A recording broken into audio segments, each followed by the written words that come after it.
Colegas da Rede Internacional de Excelência Jurídica, hoje estamos aqui com o Procurador Regional da República, o Dr. Alexandre Camanho, que já foi também presidente da Associação Nacional dos Procuradores da República. E ele vai falar para a gente um pouco sobre o Ministério Público, que tem ganhado muita notoriedade na mídia e chegou com muita força à sociedade. Doutor Alexandre, o Ministério Público, ele sempre teve uma atuação muito grande, mas ele não chegava até a sociedade porque a mídia o ignorava. Como está sendo agora com todas essas operações e como foi que chegou até isso e o que a sociedade pode esperar do Ministério Público depois dessas operações? Pois, na realidade, historicamente, o Ministério Público sempre teve uma atuação muito forte na área criminal, porque se via tematicamente confinado a isso por força das limitações constitucionais. Constituições anteriores confinavam o Ministério Público a esse papel essencialmente criminal, essencialmente da persecução criminal. Sucede que, nos anos 80, o Procurador da República que investigava um escândalo de corrupção foi assassinado justamente pelas pessoas que estavam sendo investigadas por ele. Esse caso ficou notório, chamado escândalo da mandioca. O colega Pedro Jorge morreu, então, nessas circunstâncias. Quando veio a Constituinte, o grupo que fazia pressão em relação ao capítulo do Ministério Público resolveu pedir ao Constituinte que desse as garantias da magistratura ao Ministério Público. A Constituição de 88, portanto, remodela o Ministério Público, transforma o Ministério Público numa magistratura e dá ao Ministério Público o papel, além do papel clássico de perseguidor criminal, dá também ao Ministério Público o papel de guardião daquilo que são os direitos fundamentais e os princípios fundamentais de uma sociedade democrática e republicana. Com isso, o Ministério Público viu as suas atribuições e responsabilidades, até então confinadas à área criminal, se expandirem para assuntos que hoje fazem parte do portfólio de responsabilidades contemporâneas e daqueles valores que são mais caros hoje a uma sociedade, que são as minorias, a cidadania, o meio ambiente, o patrimônio cultural, as comunidades tradicionais, tudo, enfim, que hoje parece ser um direito que transcende a esfera individual, está a cargo da defesa e da proteção do Ministério Público.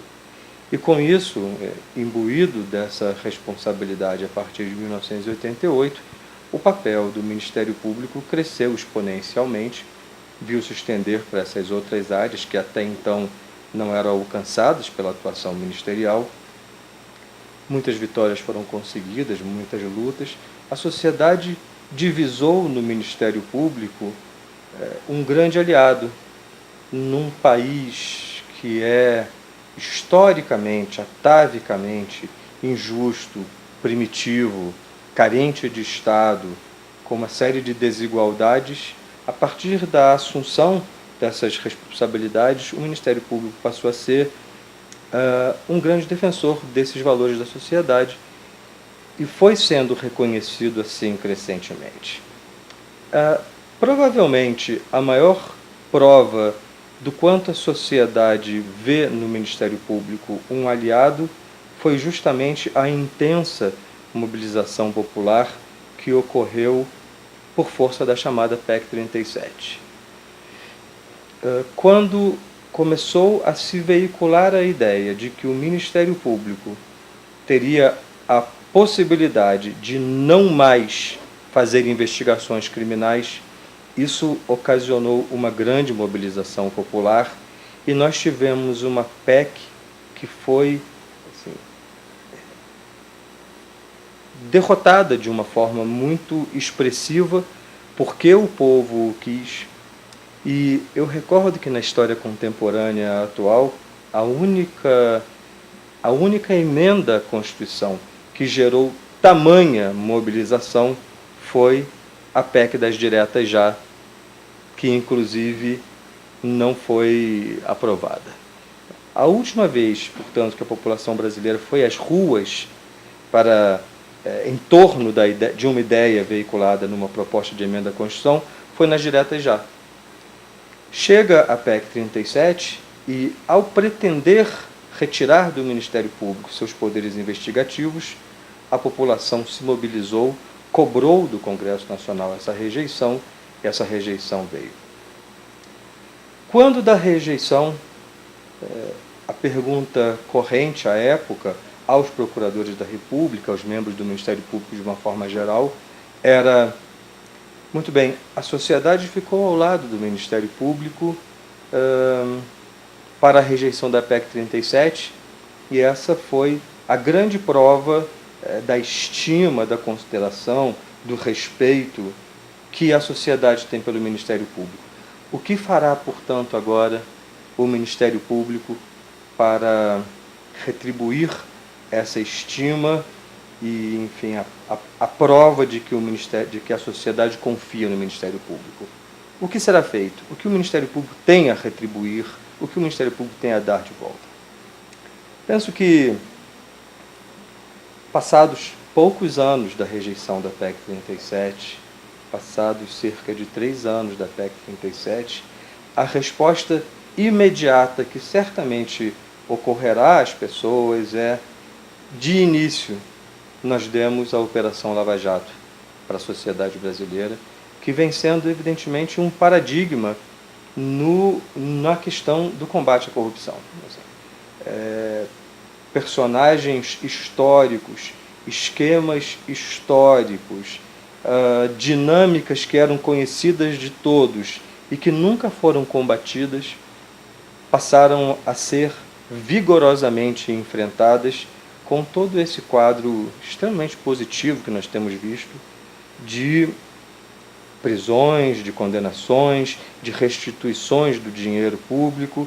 Isso, eu penso que foi um grande alento para a sociedade.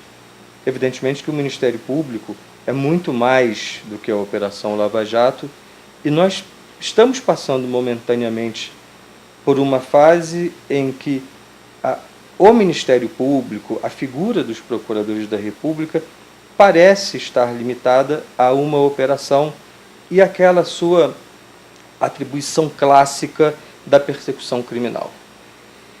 Entretanto, num país como o nosso, a população, antes de mais nada, sempre pode acreditar no Ministério Público e pode sempre esperar que, onde quer que um direito não esteja sendo protegido num âmbito que transcende a figura individual, num país como o nosso, com desigualdades, com problemas orçamentários, com sistemas de saúde deficiente, com sistema de educação deficiente, com problemas seríssimos na área da infraestrutura, com questões ambientais que dizem respeito a todo o planeta, com as nossas comunidades tradicionais desprotegidas, com as minorias sempre sendo ameaçadas por ondas de conservadorismo, a sociedade sempre pode esperar uma atuação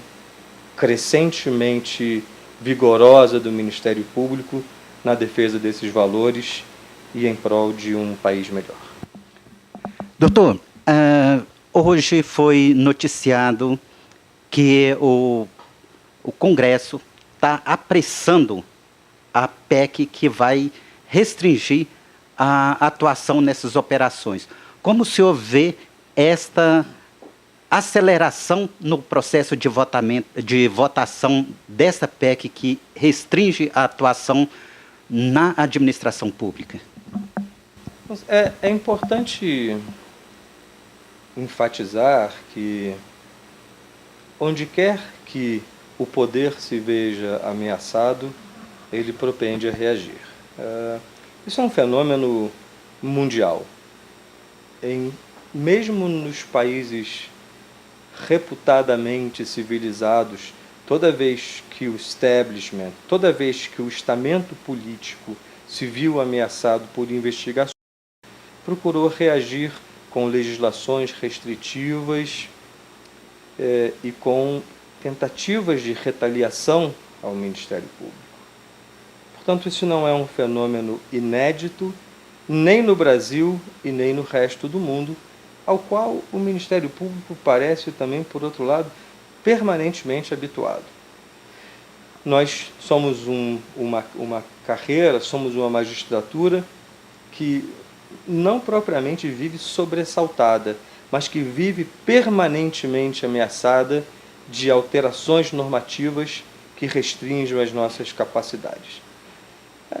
Antes de mais nada, é preciso deplorar esse tipo de estratagema.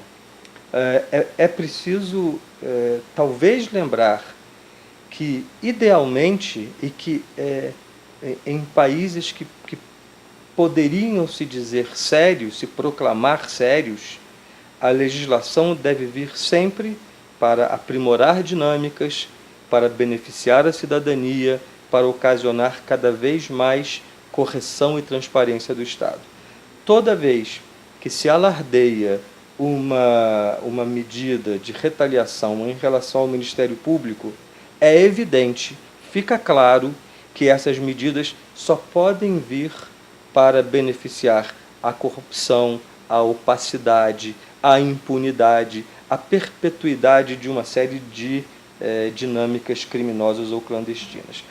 Um Congresso Nacional soberano, que tem a confiança da população, que tem o mandato da população, resta ao Ministério Público esperar que haja lucidez e espírito republicano no Congresso Nacional.